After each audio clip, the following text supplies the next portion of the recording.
Alright, I'm trying something a little different today. There was a video that Disney Nuts put out about his favorite places to shoot sunsets here at Animal Kingdom. I'm not going to really be able to do this all in one shot, so I'm going to focus on only the ones that are to do with the Tree of Life. He had some that were in Pandora that looked really cool, but yeah, I'm going to focus on this guy right here, so I'm going to just get started. Alright, so the first one he told us about was a pathway over here. And I'm looking for like a lamppost or something somewhere. Oh, here we go. So I'm just gonna find a spot where it lines up with the sunset. Oh no, the path ahead is closed. That might have put a damper on the entire video, but here we are. Alright, I might be able to do something with that. Maybe go up ahead over there, but I'm gonna start here, try to line some stuff up here, and I'll get back to you in a second. Alright, so there's a little bit more path over here as the sun blinds me. It says this path is closed, but I'm sneaking in here just to see if I can get this shot lined up. You can see some of the sunset here, and then the rest of the tree is going up there. Alright, so that one wasn't optimal, I don't think. At least not for me with, right now I have a 24mm lens. Fisheye probably would be really good in that spot, but there was some weird signage and stuff like that that made me not want to push too much. So next we're gonna go around to the exit to It's Tough to Be a Bug. There's a nice spot where you can get right under the tree. There's some waterfalls happening. Curious to see what kind of sunlight is coming through with all that. So we're gonna go towards the entrance where there's that bridge to Asia, and then just pop a left there. There's some nice spots. It's like the Discovery Trail area. So hopefully I can time this and there will not be a show letting out, so I don't have to wait for everybody to leave, and that'll save me a little bit of time to try to save as much time that I have here, because the other couple of spots are like way out there in Asia, and then one is all the way by the Finding Nemo musical, so that one's going to be tough as well. See the path up here. Alright, so right here we're going to pop a left. It says exit only, but I think we can manage this. Cool. Alright, so sure enough there is a bunch of people exiting. Alright. This is gonna be harsh sun. Wish I had an ND filter. Alright, so here it is. I finally got past everybody that was leaving It's Tough to Be a Bug. Man, this is a good spot, I think. I'm gonna have to like crouch down. There's some trash cans and not much clearance for me in my little 24mm, but let's see what we can do with this, because there's potential here for some good things. Alright, I think I've definitely got some usable shots out of that. That was pretty cool. So I think now we're gonna move just over the bridge into Asia, take a hard right, and then we'll be in this new area where we're gonna be looking across this waterway that we went over the bridge on. I see that the sun is messing with the exposure here, but yeah, let's do this. I actually circled everything on this map here, so I'm just pointing out. I'm looking for this spot across the water. I think this was the one that was over a wall. I might be totally off, but that's where we're going.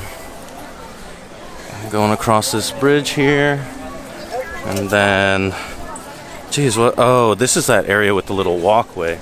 This should be cool, actually. This should be a cool spot. Alright, so for reference, this is actually right across from where the Up bird show is, which is right there. So, here we are. Let's see what we got to work with when we get down here. I think we can do something with that. Yeah, let's try it. Alrighty, so that was actually a pretty cool little spot once I figured out that once you give the sun its moment there to actually be in the frame and participate in the way things are actually exposed, then you start getting this weird creaminess across the composition, and that's something I wish I had picked up on a little bit earlier, but unfortunately here we are, and I guess I'm gonna have to wait until next time I can do something like this. But lesson learned, you know. messing around with the shutter speed so that it's just slightly like this close to being overexposed, but there's enough information that you can capture in the shadow so you can bring out detail from the tree when you edit in post. That's probably the best way to go. Alright, so we're walking down this way. I need to be going towards by some of the first seating that you see of the River of Light. Or Rivers of Light, wow. Confession time, I haven't even seen that show. I haven't heard many good things to warrant giving that a night of my time here. Many times I'm only here for like 3 to 4 nights, and I'd rather see Happily Ever After or Illuminations or even like Fantasmic. But Rivers of Light, I've seen it on YouTube and I just hasn't captured my attention, especially now that I hear that the actors aren't actually on the boats anymore. But I gotta give it a shot one day, because that's just mean of me. And I haven't seen Everest yet on this trip, and so seeing it for the first time, this is my favorite ride right here. This is like the best ride on property in my opinion. This nondescript mountain. So I believe like right across from this little ice cream shop right here, that's where we got this opportunity. There's no tree though. Maybe I'm not in the right spot, or maybe I'm remembering this incorrectly. I wonder. I think I remember what this was. This was a shot for that boat. If I just peek this over. Well, might as well do that and then head over to the bridge.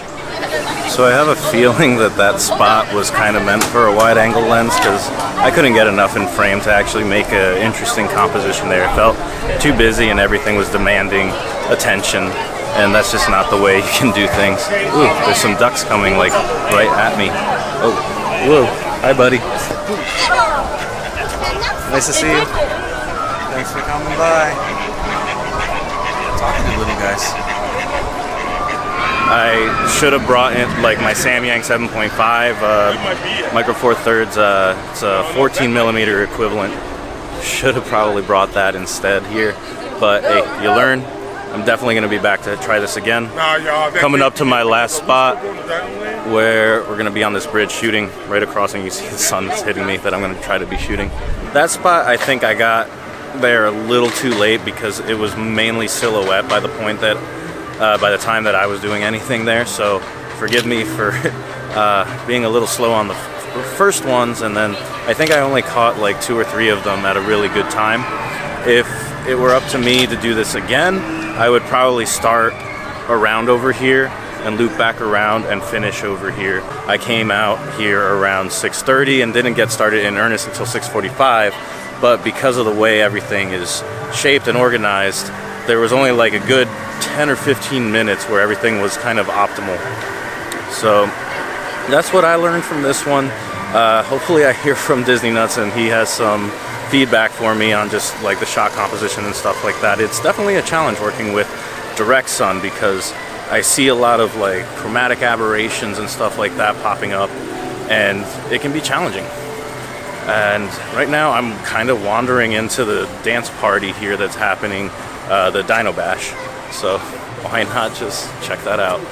I think I'm gonna go dance around and call it here. So hope you enjoyed. I don't know if you learned anything. I definitely learned a little bit about the weaknesses I have with shooting sunsets, but it's always an adventure, always a learning experience here, doing photography at Disney. So hope you enjoyed it, followed along.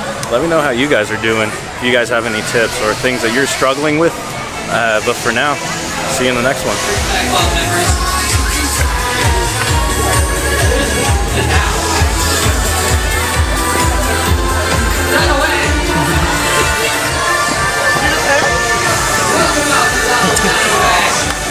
We're out here to let it fly. Come on out to the dance floor.